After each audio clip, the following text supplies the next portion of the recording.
बढ़ते हैं अगले क्वेश्चन की तरफ। इस क्वेश्चन में बोला है particle of mass m equal to 5 units is moving with uniform speed v equal to 3√2 units along the xy plane along the line in xy plane along the line y equals to x plus 4 the magnitude of the angular momentum of the particle about origin is। Particle का मास है 5 units, speed है 3√2 और इस line के along move कर रहा है, तो अबाउट ओरिजिन एंगुलर मोमेंटम निकालना है। तो angular momentum M V R perpendicular होता है, ये पता होना चाहिए। ठीक है, तो मान लेते हैं अगर डायग्राम बनाए तो ये है y एक्सिस और ये है x एक्सिस। ओके, अब अगर इस लाइन की बात करें तो ये लाइन कैसी बनेगी, x को 0 रखो मान लो, तो y क्या हो जाएगा 4। ठीक है, और वैसे ही y को 0 रखो तो x हो जाएगा -4। तो ये लाइन कुछ ऐसा बनेगा। ठीक है, इस लाइन का स्लोप तो 1 है और इंटरसेप्ट है 4, तो इसीलिए लाइन ऐसी होगी और कुछ y एक्सिस को ऊपर से काट रही होगी, इसीलिए ये डायग्राम बना है।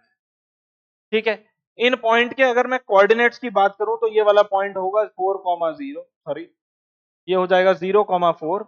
क्यों, क्योंकि जब हमने x को 0 रखा तो y की वैल्यू 4 आई, और ये वाला पॉइंट हो जाएगा -4,0। क्यों, क्योंकि जब y को 0 रखा तो x आ जाएगा -4। अब ये दूरी भी कितनी, इस पॉइंट के अबाउट हमको एंगुलर मोमेंटम निकालना है एक पार्टिकल का जो कि इस लाइन में चल रहा है। एक पार्टिकल का एंगुलर मोमेंटम निकालना है जो कि इस लाइन पे चल रहा है, कितनी स्पीड से, 3√2 यूनिट से ऐसे जा रहा है। ठीक है, तो आपको m और v तो पता है, r परपेंडिकुलर निकालना है। r परपेंडिकुलर कैसे निकालोगे कि भाई हम इस पॉइंट o से, ओरिजिन से इस लाइन पे एक परपेंडिकुलर ड्रॉप कर दें, तो ये परपेंडिकुलर ड्रॉप कर देंगे तो ये दूरी ही तो r मिनिमम है या r परपेंडिकुलर है। अब ये है 4, ये एंगल है कितना, ये है 90, ये दूरी भी है 4। ठीक है, और अगर ये परपेंडिकुलर बाइसेक्टर है तो ये 45 डिग्री होगा, ये भी 45 डिग्री होगा, और ये तो 45 पहले से ही है क्योंकि ये भी 4 है, ये भी 4 है, तो ये 45 डिग्री होगा। ठीक है, इस ट्राइंगल को अगर मैं देखूं, इस ट्राइंगल को, ठीक है, तो ये दूरी कितनी होगी। सबसे पहले तो इस ट्राइंगल के लिए ये जो 4 है ना, ये हाइपोटेन्यूज है क्योंकि 90 डिग्री के ऑपोजिट होती है हाइपोटेन्यूज।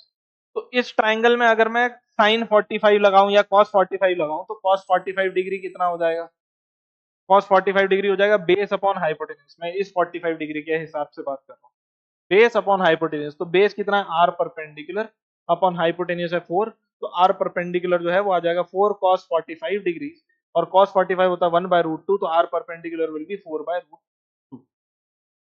ठीक, अब क्योंकि ये आ गया है तो हम वो L equals to M B R perpendicular formula लगा करके एंगुलर मोमेंटम निकाल लेंगे। तो मास कितना है, मास है 5 किलो, 5 यूनिट्स जो भी है।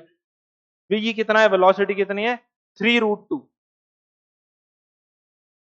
आर परपेंडिकुलर अभी हमने निकाला वो कितना आया, 4/√2, तो √2 से √2 कैंसिल, और 5 3 जा 15, 15 इंटू 4 आ जाएगा 60 यूनिट्स। ये होगा एंगुलर मोमेंटम। तो correct answer is option A. ठीक है, यहां पर बस परपेंडिकुलर